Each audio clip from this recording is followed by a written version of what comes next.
Friends, मैं सुनीता अग्रवाल। मेरे channel पे आप सभी का बहुत बहुत स्वागत है। तो आज हम बनाएंगे बहुत ही ज्यादा टेस्टी रेसिपी। तो चलिए बनाना शुरू करते हैं। आज मैं आपको चाय के साथ खाई जाने वाला बहुत ही ज्यादा क्रिस्पी, चटपटा और टेस्टी साउथ इंडियन निपट्टू बनाना बताती हूँ कैसे बनाया जाता है। और ये खाने में जितना टेस्टी लगता है, इसे बनाना उतना ही आसान है। इसे आप एक बार बना करके महीनों रख के भी खा सकते हैं। तो चलिए बनाना शुरू करते हैं। ये हमने 1/4 कप रोस्टेड चने की दाल ली है। इसे हम मिक्सी के जार में डाल देते हैं।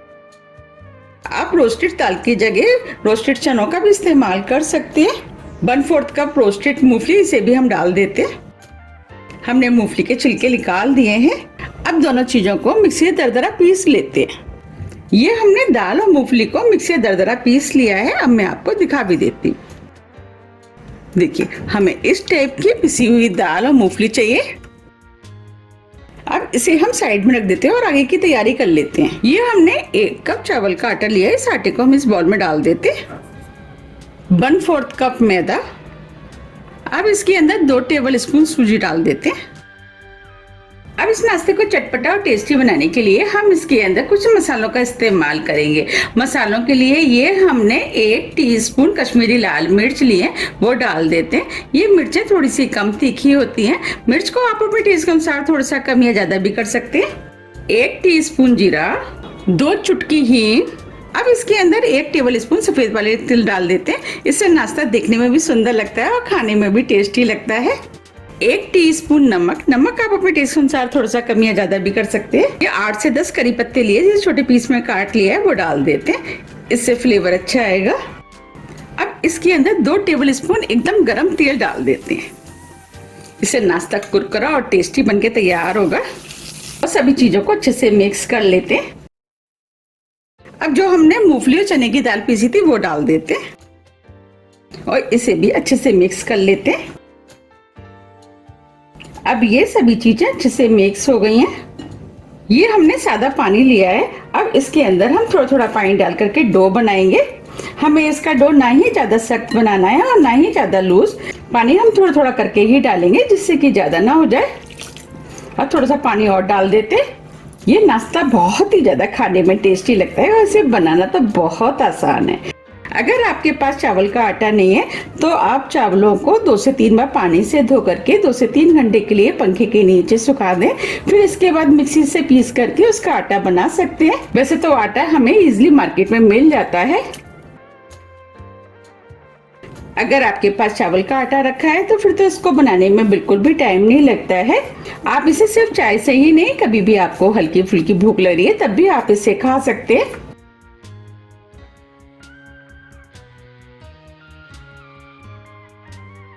ये हमने डो बना लिया है। बस हमें इसी टाइप का डो चाहिए। अब इस डो को हम ढक करके 20 मिनट के लिए सेट होने के लिए रख देते हैं।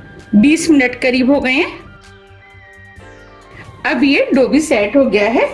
अब इसके ऊपर हम थोड़ा सा ऑयल डाल करके डो को थोड़ा सा चिकना कर लेते हैं। अब ये डो भी चिकना हो गया है। इसमें से हम छोटी सी एक लोई तोड़ लेते हैं। ये हमने छोटी नींबू के बराबर की लोई तोड़ ली है। लोई को आप अपने हिसाब से थोड़ी सी छोटी या बड़ी भी कर सकते हैं। आपको नाश्ता जितना बड़ा छोटा बनाना है, उस हिसाब से आप लोई को ले लें। इस लोई को हम इस तरीके से चिकना कर लेते हैं। देखिए, ये लोई बनके तैयार हो गई है। अब जो डो बचा है, इसे हम ढक करके साइड में रख देते हैं। अब मैं आपको इस लोई को बेल के दिखाती हूँ। लोई को बेलने के लिए ये हमने पॉलीथीन ली है। इस पॉलीथीन को हम इसके ऊपर रख देते हैं और इस पॉलीथीन को हम इस तरीके से खोल देते हैं। और जो लोई बनाई थी, उसे हम इस पे रखेंगे और इसे हम फोल्ड कर देते हैं। आप चाहें तो इसे इस तरीके से हाथ से भी बड़ा कर सकते हैं और आप चाहें तो इसे हल्के हाथों से बेलन से भी बेल सकते हैं।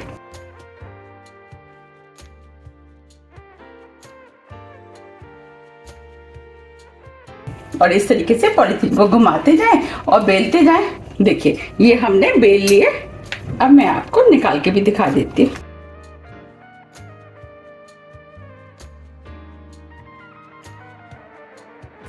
देखिए, कितनी बढ़िया बेली है। हमें इसे ना ही ज्यादा मोटा बेलना है और ना ही ज्यादा पतला। अब मैं आपको दिखा भी देती हूँ। देखिए हमें इतनी पतली बेली हुई चाहिए। अब मैं आपको दूसरे तरीके से बेलना बताती हूँ। तो ये जो हमने लोई ली है उसे हम दोबारा से इसके ऊपर रख देते और इसे हम फोल्ड कर देते। ये तरीका तो बहुत आसान है। और आपके पास इस टाइप की कोई छोटी प्लेट है उसे इसके ऊपर रख दे और हाथ से इस तरीके से इसे दबा दे।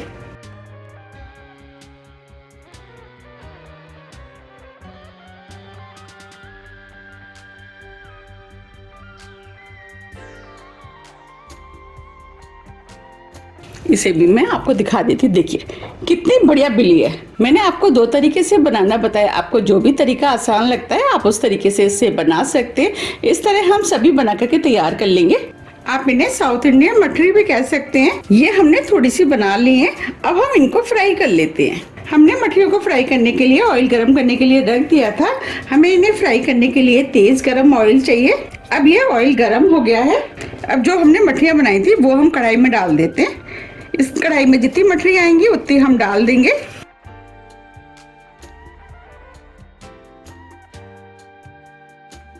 अब इन्हें हम मीडियम फ्लेम पे फ्राई होने देते हैं।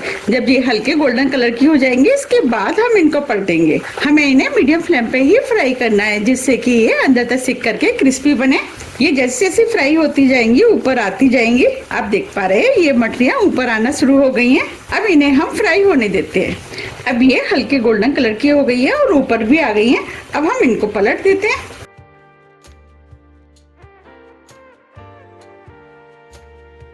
अब इन्हें दूसरी तरफ से भी सिकने देते हैं। हमें इन्हें उलट पुलट के अच्छे से क्रिस्पी होने तक सेकना है। अब ये चारों तरफ से अच्छे से सिक के तैयार हो गई हैं और क्रिस्पी भी हो गई हैं। अब मैं आपको सुना भी देती हूँ।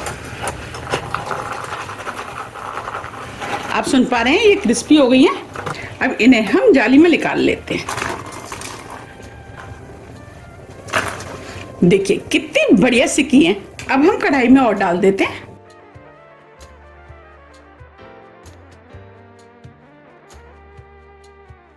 अब इन्हें भी हम बिल्कुल उसी तरीके से फ्राई करेंगे जैसे हमने पहले किए।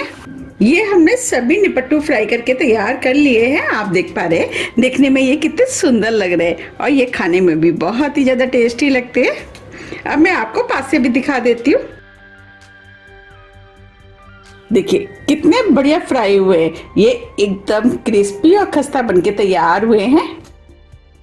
अब मैं आपको पीछे से भी दिखा देती हूँ। देखिए ये देखने में जितने सुंदर लग रहे हैं उससे ज्यादा ये खाने में टेस्टी लगते हैं। आप इन्हें किसी भी एयरटाइट डिब्बे में भर करके महीनों रख के भी खा सकते हैं। अब मैं आपको तोड़ के भी दिखा देती हूँ कितने क्रिस्पी और खस्ता बने।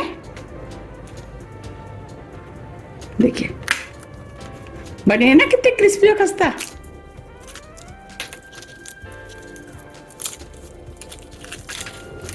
देखिए एकदम ये चूरा हो गए। देखिए कितना बढ़िया करारा क्रिस्पी और टेस्टी नाश्ता बनके तैयार हुआ है। आप इन्हें चाय के साथ तो खा ही सकते हैं और जब भी आपको हल्की फुल्की भूख लगी है तब भी आप इसे बना करके खा सकते हैं। और इनके अंदर एक खासियत है कि आप इन्हें एक बार बना करके महीनों रख के भी खा सकते हैं। तो अगर आपको मेरी रेसिपी पसंद आ रही है तो आप रेसिपी को लाइक कर दीजिएगा और ज़्यादा से ज़्यादा फ्रेंड और फैमिली से शेयर भी कर दीजिएगा। आप मुझे कमेंट्स करके ये भी बताइए कि आपको कौन सी रेसिपी देखनी है और आपको मेरी रेसिपी कैसी लगी वो भी आप कमेंट्स बॉक्स में लिख के ज़रूर बताइएगा। अगर आपको मेरी रेसिपी थोड़ी भी पसंद आती है तो रेसिपी को लाइक कीजिए, चैनल को सब्सक्राइब कीजिए और ज़्यादा से ज़्यादा फ्रेंड और फैमिली के साथ शेयर कीजिए। अब हम फिर मिलते हैं इसी तरह की टेस्टी रेसिपी के साथ। जब तक के लिए नमस्कार।